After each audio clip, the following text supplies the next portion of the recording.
Olá, hoje nós vamos falar sobre o segundo reinado. É importante a gente saber que é apenas uma continuação da história que a gente estava vendo em sala de aula, né? Estamos no primeiro reinado e agora vamos aprender um pouco sobre o segundo reinado. O segundo reinado, ele iniciou em 1840, por meio de um golpe da maioridade. Por meio desse golpe, aconteceu um movimento, né, dos políticos brasileiros pela via dos liberais que anteciparam a maioridade de Dom Pedro II para que ele pudesse assumir o trono. Isso aconteceu porque os liberais queriam recuperar o poder que estava nas mãos dos conservadores e porque acreditavam que a coroação do imperador colocaria fim em todos os conflitos que se passavam no país. Então, assim foi iniciado o segundo reinado, que foi um período que se estendeu por 49 anos e que pode ser dividido da seguinte maneira. Primeiro, a consolidação, que foi de 1840 a 1850.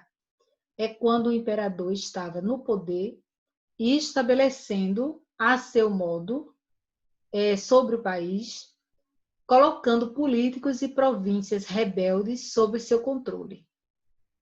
O segundo momento foi o auge, foi em 1850 a 1865, quando o poder do imperador era amplo e sua posição estava consolidada. Então, ele estava num momento de bem, né?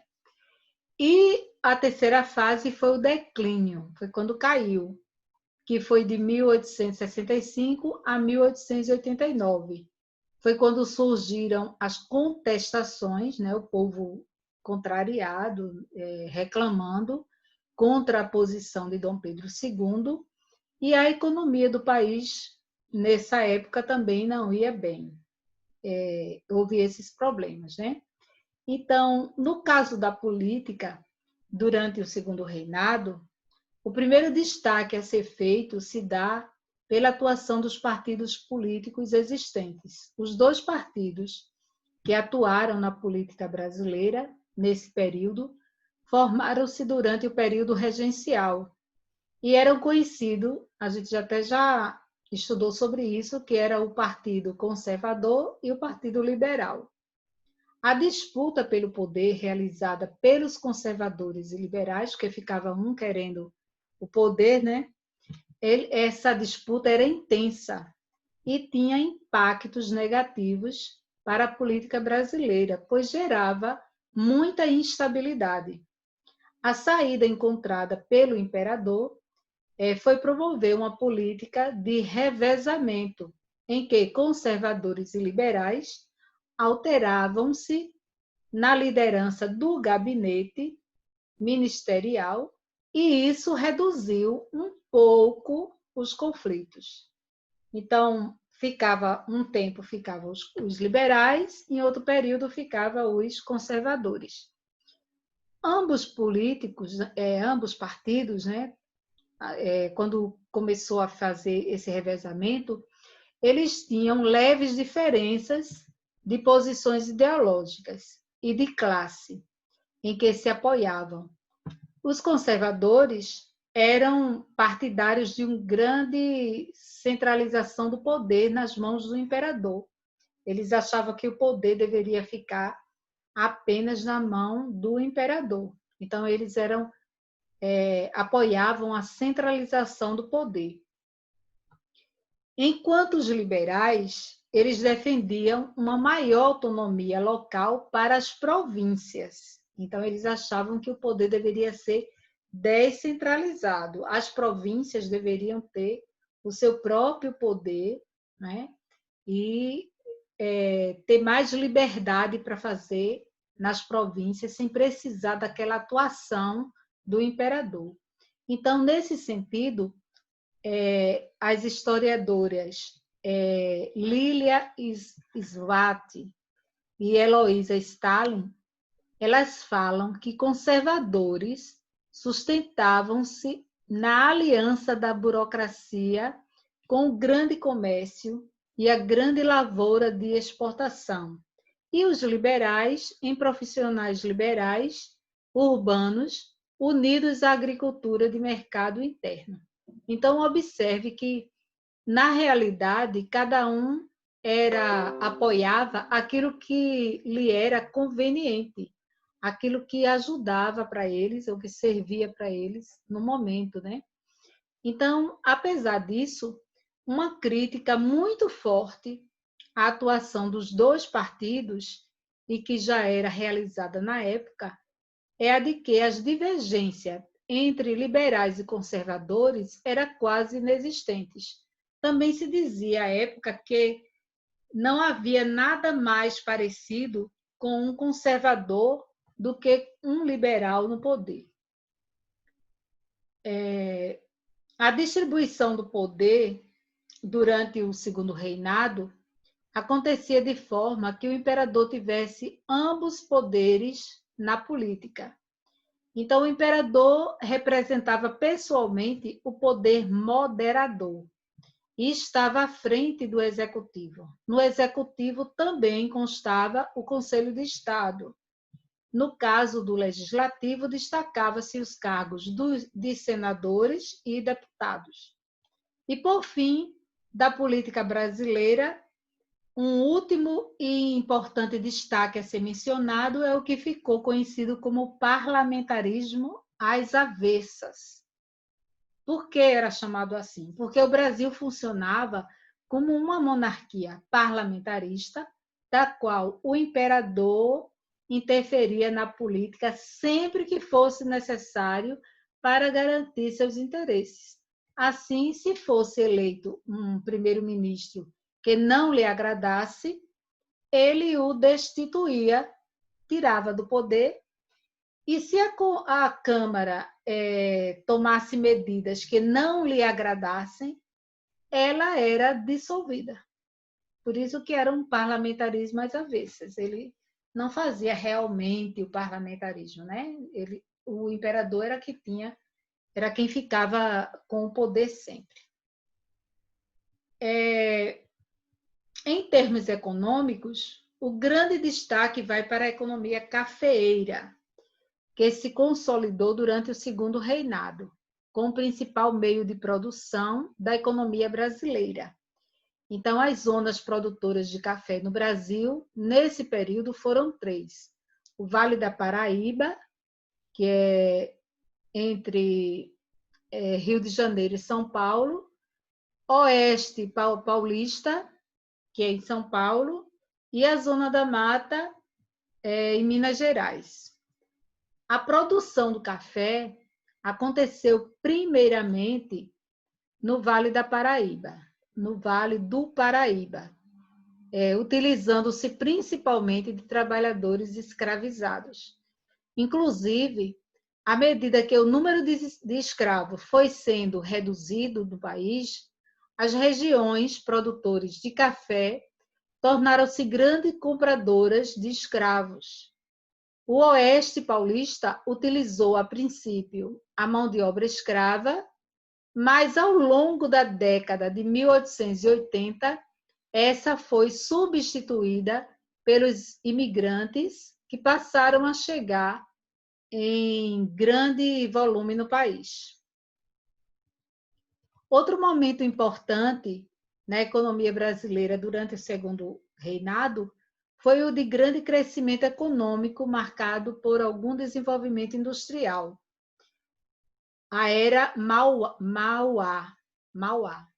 Então, tal prosperidade econômica aconteceu entre 1840 a 1860, e nela as receitas do Brasil aumentaram 4 vezes. O crescimento econômico desse período é muito atribuído ao reflexo do fim do tráfico negreiro no país, por meio da Lei Eusébio de Queiroz, de 1850. E com essa lei, o tráfico negreiro foi proibido e todos os recursos que antes eram utilizados na aquisição de escravos passaram a servir para outros investimentos. As exportações do país aumentaram e o investimento em estradas de ferro, por exemplo, aumentou bastante. Durante o segundo reinado, a abolição da escravatura foi um dos temas centrais e alvo de debates acalorados nos meios políticos. O ponto de partida para que a abolição fosse decretada no Brasil foi a Lei Eusébio de Queiroz, decretada em 1850 e que estipulava a proibição de tráfico negreiro no país. Com essa lei, a abolição era questão de tempo, uma vez que era o tráfico que mantinha o elevado número de escravos no Brasil. Iniciou-se assim uma transição lenta e gradual, na qual o objetivo da elite econômica do país era proteger a abolição tanto quanto fosse possível. Então, durante todo esse período de transição, foram decretadas diversas leis, como a Lei de Terras, a Lei do Ventre Livre e a Lei dos Sexagenários. A abolição da escravatura aconteceu em 13 de maio de 1888, quando a princesa Isabel assinou a Lei Áurea. O fim da escravidão foi resultado de uma intensa mobilização popular e da ação dos escravos rebelando-se contra essa instituição. Nós precisamos saber que, durante esse período do processo que se deu à abolição da escravatura, não foi fácil, não foi simples, não foi somente uma assinatura. Então, teve todo um processo de desafios, de críticas, de questionamentos, de lutas, para que realmente pudesse acontecer.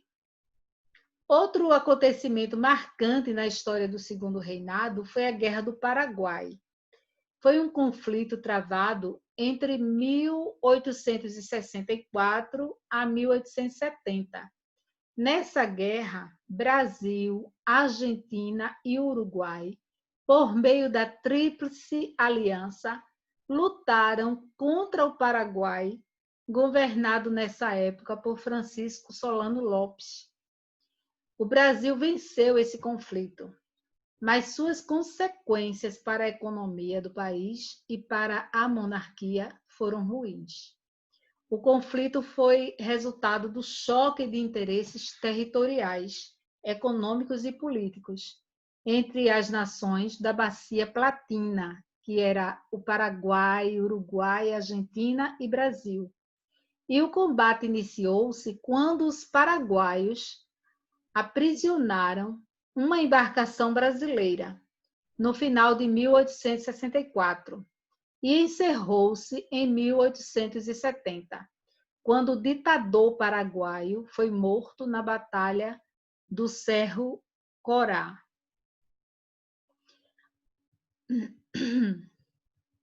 O fim da monarquia no Brasil foi resultado do desgaste dessa forma de governo com os interesses da política econômica e do país, e principalmente por conta das elites, né? As elites foi quem, com os seus direitos e com as suas reivindicações, terminaram desgastando o governo. Então, sua queda ocorreu por meio do seu rompimento com 3 importantes grupos do país: a Igreja, que era o fator menos relevante, o Exército e a elite escravocrata. O grupo que teve maior envolvimento com esse fim foi o Exército. Insatisfeito com a monarquia, desde o fim da Guerra do Paraguai, os militares começaram a conspirar contra a monarquia. Então, assim, em 15 de novembro de 1889, o Marechal Deodoro da Fonseca liderando tropas militares, destituiu o gabinete ministerial e, no decorrer desse dia, José do Patrocínio proclamou a República do Brasil. Então, esse é o acontecimento, né, do Segundo Reinado. O Segundo Reinado é o período da história brasileira em que o país foi governado por Dom Pedro II. Esse período estendeu-se de 1840, quando Dom Pedro II foi coroado imperador após o golpe da maioridade, e encerrou-se em 1889, quando a proclamação da República colocou fim na monarquia do Brasil. Foi um período de grandes transformações no país e marcado por importantes conflitos, como a Guerra do Paraguai. Um resumo a respeito do Segundo Reinado pode ser destacado as seguintes informações. Primeiro, a coroação de Dom Pedro II ocorreu por meio do golpe da maioridade em 1840. Segundo, os dois partidos que controlavam a política brasileira eram o Partido Liberal e o Partido Conservador. Terceiro, o sistema político brasileiro ficou conhecido como parlamentarismo às avessas. Quarto, na economia, o café estabeleceu-se como o nosso principal produto. E entre 1840 e 1860, aconteceu um período de prosperidade conhecido como Era Mauá. O quinto, a abolição da escravatura foi resultado de uma intensa mobilização popular e política, aliada com a resistência realizada pelos escravos. Concretizou-se com a assinatura da Lei Áurea em 13 de maio de 1888. O sexto, a Guerra do Paraguai foi um divisor de águas na história do Segundo Reinado. Esse conflito, o Brasil envolveu-se em uma luta contra o Paraguai entre 1864 a 1870. E o sétimo, os militares foram os grupos de maior envolvimento com a proclamação da República no Brasil.